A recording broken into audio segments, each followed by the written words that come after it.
Osée chapitre 4, le verset 6, la parole de Dieu dit « Mon peuple périt faute de connaissance. Puisque tu as rejeté la connaissance, je te vomirai. » Mesdames et messieurs, bienvenue sur cette vidéo. Nous sommes dans un monde compliqué et comme j'ai l'habitude de le dire, on ne sait plus où mettre la tête, surtout quand on parle de la religion chrétienne. Et par la grâce de Dieu, il n'existe jamais de faux sans le vrai. Suivons ensemble cette vidéo de la résurrection d'une dame et revenons après la vidéo pour le commentaire.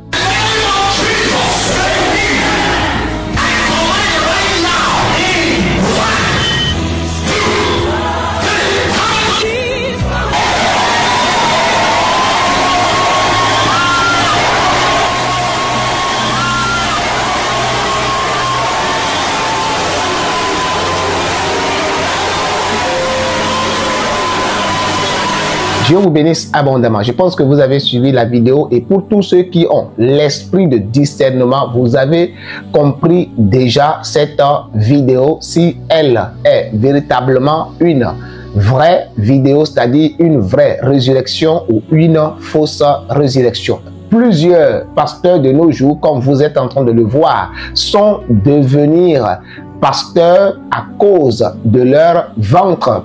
Par contre, d'autres le sont à cause des chrétiens immatures. Les chrétiens immatures qui refusent de chercher la vérité, qui refusent d'acquérir la connaissance, sont les fabricateurs des faux pasteurs de nos jours. Ils sont les fabricateurs des faux prophètes de nos jours.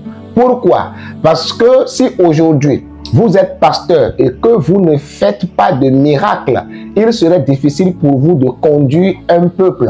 Il serait difficile pour vous que les gens s'assiedent pour vous écouter. La preuve, notre chaîne, si elle était une chaîne prophétique diffusant des miracles et autres, des prophéties, des proclamations, je pense que plusieurs seront abonnés. Et même si cette vidéo était une vidéo de miracle, de prophétie, de proclamation, elle allait avoir plus de j'aime, plus de partage et ça va aller plus loin. Mais puisqu'elle ne l'est pas, elle aura peu de commentaires, peu de j'aime et peu de partage. Et voici ce que je suis en train de dire. Nous sommes, les chrétiens en quelque sorte immatures, sont des chrétiens qui fabriquent des faux pasteurs, des faux prophètes de nos jours. Pourquoi? Parce que quand vous êtes homme de Dieu et que vous ne faites pas de miracle, personne ne vous écoutera, plusieurs ne vous écouteront pas et seuls ceux qui vous écouteront, c'est ceux qui méditent la parole comme la parole de Dieu le dit dans le livre de Josué chapitre 1, le verset 8. Il dit que ce livre de la loi ne s'éloigne point de ta bouche, médite-le jour et nuit et agis fidèlement selon ce qui est écrit. Et c'est alors que tu réussiras. C'est alors que tu auras du succès. Dans le livre de Matthieu chapitre 6, verset 33, le Seigneur nous dit, cherchez premièrement le royaume et la justice de Dieu, le reste vous sera donné par dessus. Mais aujourd'hui, est-ce que chrétiens, nous cherchons véritablement Dieu ou nous cherchons les fruits que produit Dieu? Même auprès des serviteurs véritables de Dieu, dont Dieu a fait grâce des dons de miracles, la plupart de ceux qui sont autour d'eux, la plupart ne sont pas là à cause de Dieu, à cause du salut de leur âme, mais ils sont là à cause des miracles, à cause des prophéties. Voilà pourquoi, quand l'homme de Dieu fait une semaine, 2 semaines, 3 semaines sans prophétiser, sans opérer de miracles, on commence par constater que le nombre commence par diminuer parce que ils diront son onction est abaissée, peut-être que le pasteur a péché, il ne fait plus de miracles, il ne fait plus de temps, il ne fait plus de temps. Nous avons vu ceci avec notre Seigneur Jésus-Christ dans le livre de Jean chapitre 6. Le Seigneur a opéré des miracles. Hier passé, il a nourri plusieurs personnes et après, la Bible dit qu'il a traversé la rivière à bateau pour aller de l'autre côté. Et le lendemain, ceux qui ont mangé le pain, quand ils ne l'ont pas vu, qu'est-ce qui s'est passé? Ils l'ont cherché. Et quand ils l'ont trouvé, ils l'ont demandé encore de reproduire. De miracles, c'est ce dont ils ont besoin. Quand Jésus a commencé par leur parler de sa chair, à leur parler de son sang, à leur parler de ce qui donne véritablement la vie. Car il est écrit, l'homme ne vivra pas seulement de la nourriture, mais de toutes paroles qui sortiront de la bouche de Dieu. quand Jésus a commencé par dire des choses essentielles pour le salut de l'âme de l'homme, qu'est-ce qui s'est passé? Jésus s'est retrouvé avec ses 12. De peur de ne pas perdre la foule qui est autour de nous, plusieurs pasteurs sont partis faire des pactes pour maintenir la foule. Plusieurs pasteurs sont devenus des fabricateurs de miracles. Et tout ceci à cause de la foule qui entoure les pasteurs, cette foule qui est immature, qui refuse de chercher la vérité. Cette foule qui refuse de lire leur Bible et qui se contente de venir entendre les interprétations de la parole de Dieu à l'église chaque dimanche, appuyées par des fausses prophéties, des fausses révélations, des faux miracles un peu partout. Bien-aimés, suivez encore cette vidéo. Voyez cette femme. L'histoire dit qu'elle est payée pour des miracles.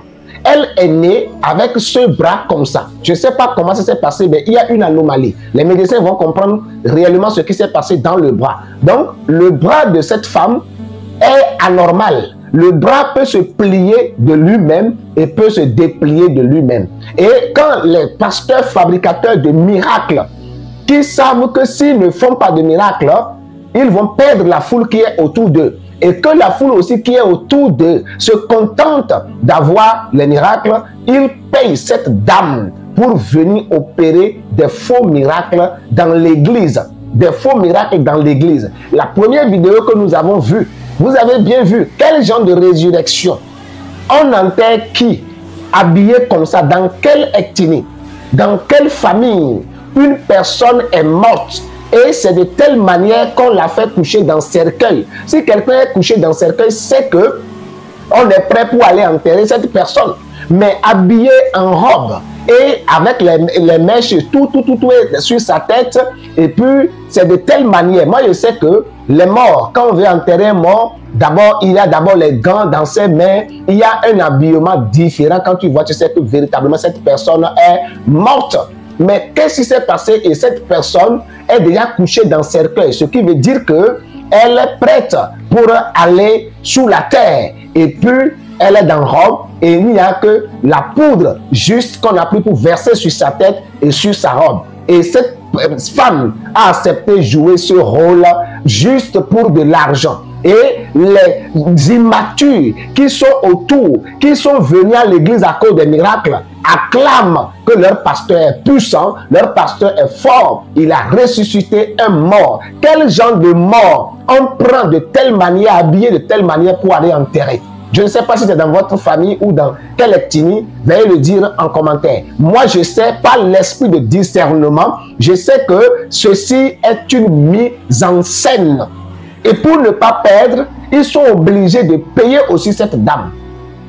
Pour qu'on dise qu'elle a un bras court plus que l'autre. Et puis, pendant la prière, elle déplie son bras, ça devient long avec l'autre. Et puis, la foule tombe, la foule acclame, la foule investit de l'argent dans la vie du pasteur parce qu'ils ont un puissant homme de Dieu, un véritable homme de Dieu.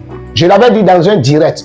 J'ai été à une formation où les formateurs étaient venus pour former les pasteurs et dedans les conseils qui étaient donnés ne m'ont pas plu. J'ai quitté cette formation, je ne suis plus jamais parti suivre cette formation. Quel a été le conseil? Le conseil était que le pasteur est appelé à identifier le vouloir du peuple. Ce n'est pas le besoin du peuple, ce que le peuple veut. Est-ce réellement ce que nous voulons que Dieu veut?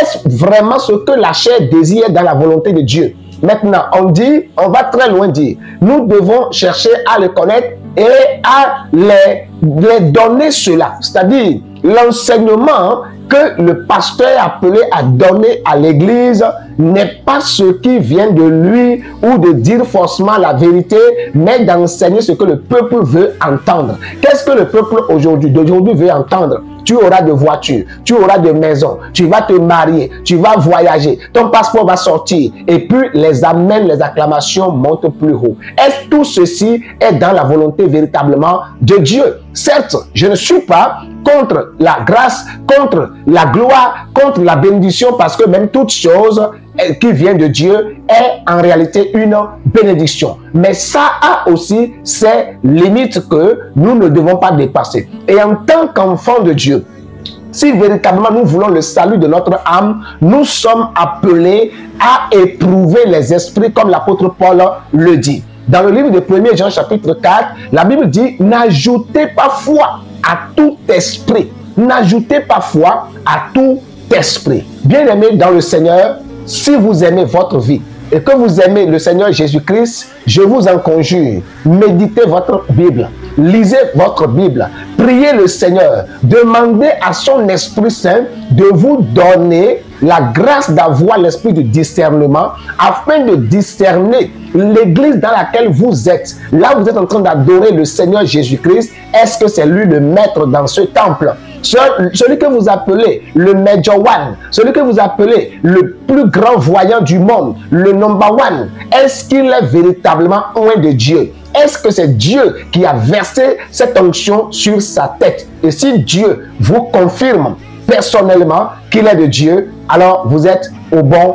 endroit. Certes, les miracles ne sont pas exclus. Dans l'évangile de Dieu, Jésus-Christ aussi est un faiseur de miracles. Le Dieu en qui nous avons cru est un faiseur de miracles. Si ce n'était pas ça, on ne parlera pas des faux miracles. Si on parle de faux, ce qui veut dire qu'il existe le vrai. Et pour obtenir le vrai, nous avons besoin de Jésus-Christ dans notre vie. Et Jésus, c'est la parole. La parole, Jésus. Si vous l'avez dans votre vie, c'est que vous avez véritablement tout. Ma grande prière pour vous, que le Saint-Esprit vous accorde le don de discernement, afin que vous puissiez discerner là où vous êtes, si Dieu est présent là-bas. Si l'Esprit de Dieu vous confirme qu'il n'est pas là, quittez cet endroit, allez ailleurs. N'allez jamais dans une église à cause des miracles, car il y a plusieurs qui ne sont pas venus de Dieu. Et que l'Éternel, le Dieu d'Abraham,